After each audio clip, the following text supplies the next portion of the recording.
In case you missed it, the Republican government, the party who ran on deporting criminals and protecting women, whether we wanted it or not, just negotiated with Romania to let Andrew Tate and his bullshit brother travel to the US despite the fact they're awaiting trial for, among other things, human trafficking and rape. It really appears that the American government sent a negotiator to a foreign nation to bring a credibly accused rapist and human trafficker whose entire persona is based around demeaning women to Florida so he could what? Help their cause? Influence American men and boys to be more like him? And what should the women of America do with that information?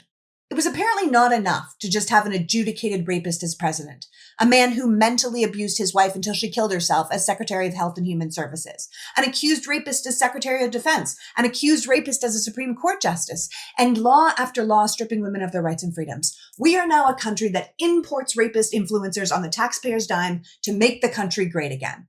But that's the point, isn't it?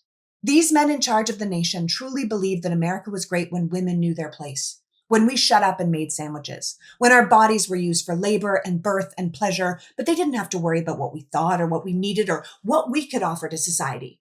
This Tate thing doesn't even really surprise me. The Republicans tell us with their legislation what Andrew Tate preaches on his podcast. The Republicans and Tate both very obviously believe that women and girls are less valuable than men and boys, that we don't deserve to make our own decisions, that our bodies are on our own, that we are here to facilitate men, and if we are abused and attacked, we were somehow asking for it.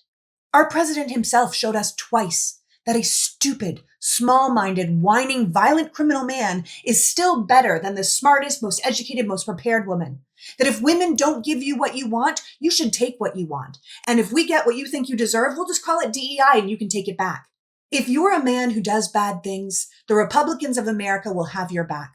They will overlook it and they will even elevate you to the highest offices in the land. So sure, give this fucking loser a get out of jail free card so he can do his podcast about taking what you want from females stateside. Let him rape and traffic women here. What could be more on brand for this new, misogynistic, hateful bully America than a bald coward who hates his mother and needs to manipulate women to spend any time with them? We were only one generation into women even having a chance at our own lives. I'm sure we won't notice if you just take it all back. I mean, 7% of Black women and 37% of Hispanic women and 53% of white women voted for this, right? There's no way that proudly importing a sex trafficking rapist as your mascot is going to change anyone's mind, right?